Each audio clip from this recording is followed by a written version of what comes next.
বৰ্তমান আমাৰ ৰাজ্যত কেৱল হত্যা, ধৰ্ষণ, লুণ্ঠন আদি ঘটনাবোৰ দিনক দিনে বাঢ়ি যোৱা দেখিবলৈ পোৱা গৈছে।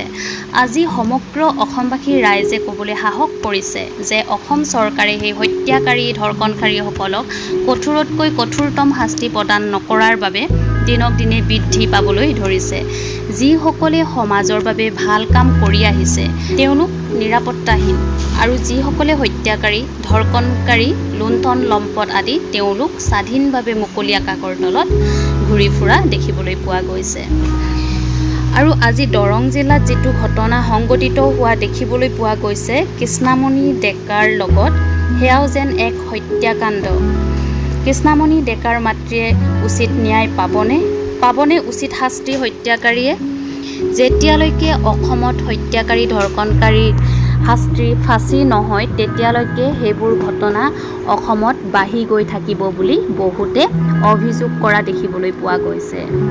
আহকচোন আজি সংঘটিত হোৱা ঘটনাটোৰ মাজলৈ।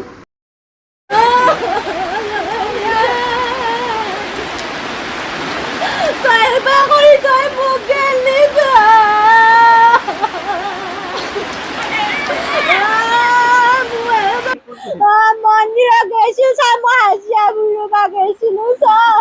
দেউতাকৰ কথা নুশুনা, লগৰ লগত যাম, লগৰ লগত ফোন কৰিয়ে আছে। দেউতাকে শুনছি, লগৰ লগত ফোন কৰি আছে। মই কৈছো ভাল পাওঁতো লগত গৈছি নেকি, ঘৰৰ পৰা অকলে ওলাই গৈছিল। ভাল পাইছিল 4 বছৰ হ'ল, ল'ৰা এটা ভাল পাইছিল। জুবিন চুকী। তাৰপিছত মই কৈছো কি অলপ বেছি নেকি, দেউতাকে সুধছো, দেউতাকে কৈছে কি লগৰ লগত যাম বুলি কৈছে, কি লগত যাম বুলি কোৱা নাই বুলি কৈছে। মই উপস্থিত আছো দৰঙৰ আঠিয়াবাৰী আৰু বইনাউজাৰ মাজৰ এটি স্থানত। এজোপা ইয়াতে কেমেৰাখন ধৰ্মই দেখুৱাইছে, অৰ্জুন গছৰ তলত এগৰাকী যুৱতী মৃতদেহ ইয়াতে উদ্ধাৰ হৈছে। আৰু ইতিমধ্যে আহি ইয়াতে যথেষ্ট সংখ্যক লোক উপস্থিত হৈছে। গতিকে আপোনালোকক পৰিৱেশ আমি দেখুৱাবৰ কাৰণে চেষ্টা কৰিছোঁ। সমগ্ৰ ৰাইজ আৰু ইয়াৰে দৰঙৰ আৰক্ষী অধীক্ষকে ধৰি উচ্চপদস্থ বিষয়া, দৰং জিলা প্ৰশাসনৰ অতিৰিক্ত উপায়ুক্তকে ধৰি সকলো উপস্থিত আছে। গাঁওবুঢ়া আছে, তেওঁৰ পৰা জানিব কি হৈছিলে ঘটনা। আজি ৰাতিপুৱা প্ৰায় 5মান বজাতে আমাৰ এই ৰাস্তাটোত গোটেইখিনি মানুহ ফুৰিব আহে, প্ৰায় 6-7খনমান গাঁৱৰ। আহি দেখিলে যে অৰ্জুনডালৰ তলত হাইৱেৰ গালত এটা মানে টোপোলা এটা পৰি আছে। তাৰপিছত লগে লগে আমাৰ স্থানীয় ৰাইজ উপস্থিত হ'ল। আমি আৰক্ষী প্ৰশাসনক জনালোঁ আৰু তেওঁলোকে ইতিমধ্যে আহি পাইছে। আৰু আমি এতিয়া যেতিয়া আমাৰ প্ৰশাসনৰ জৰিয়তে গোটেই বিষয়টো চোৱা হ'ল, আমি দেখিলোঁ যে আমাৰ নিকটৱৰ্তী গাঁৱৰে যিখিনি কুণ্ডপাৰা বুলি কয়, তাৰ গোবিন্দ ডেকা আৰু ছোৱালীজনীৰ নাম কৃষ্ণামণি ডেকা। আৰু ছোৱালীজনী হায়াৰ ছেকেণ্ডেৰী পঢ়ি থকা বুলি গোবিন্দ ডেকা, ছোৱালীজনীৰ নাম কৃষ্ণমণি ডেকা। আৰু ছোৱালীজনী হায়াৰ ছেকেণ্ডেৰী পঢ়ি থকা বুলি জনাইছে। আৰু এতিয়া আমি বৰ্তমান সিমানতে আমি আছোঁ।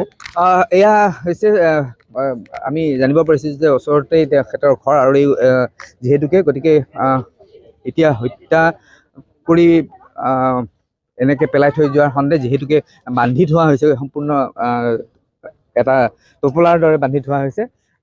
গতিকে মোৰ লগত আৰক্ষী অধীক্ষক আছে, আমি তেওঁৰ পৰা জানিব বিচাৰোঁ আচলতে ঘটনাটোৰ বিষয়ে আপোনালোকে এতিয়া কিবা হেৰি পাইছে নেকি? নাই, এতিয়াতো একেবাৰে প্ৰাথমিক পৰ্যায়ত আছে, তদন্ত চলি আছে। আমি হত্যাই সন্দেহ কৰিছোঁ। যি ধৰণে ডেড বডি ৰিকভাৰ হৈছে এইটো হত্যা হ'ব। ছোৱালীজনী যিহেতুকে যোৱাকালিৰ পৰা মিচিং আছে। ধৰ্ষণৰ কিবা হেৰি থাকিব পাৰে নেকি? নাই, গোটেইখিনি চাই থকা হৈছে, এতিয়া একদম ইনিচিয়েল ষ্টেজত আছে, একো ক'ব নোৱাৰে। আচলতে এইটো কথা ক'ব লাগিব যে সম্পূৰ্ণ এই ঘটনাটো বৰ্তমানৰ প্ৰাথমিক পৰ্যায়তে আছে। আৰু প্ৰাথমিক পৰ্যায়ত থকাৰ কাৰণেই তেওঁলোকৰ তদন্তৰ খাতিৰত প্ৰকাশ কৰিবলৈ টান পাইছে। ইতিমধ্যে স্থানীয় লোক আৰু প্ৰত্যক্ষ কৰিছে আহি, তেওঁলোকে কেনেকুৱা পৰিৱেশত আছে আৰু ইয়াৰ পাছত হয়তো এই যিটো ইয়াতে মৃতদেহ পোৱা গৈছে, সেই মৃতদেহটো লৈ যোৱা হ'ব ইয়াৰ মৰণোত্তৰ পৰীক্ষাৰ কাৰণে। তাৰ পাছত আচলতে গম পোৱা যাব প্ৰকৃততে হৈছে কি। এয়া কৃষ্ণামণি ডেকাৰ আচলতে জানিব পৰা মতে সোমবাৰৰ পৰা মন্দিৰত যাওঁ বুলি নিখোজ হৈ আছিল, আৰু তেতিয়া তাৰ পাছত আজি এই ধৰণে পোৱা গৈছে। গতিকে সম্পূৰ্ণ তদন্তৰ অন্তত এই বিষয়ে জানিব পৰা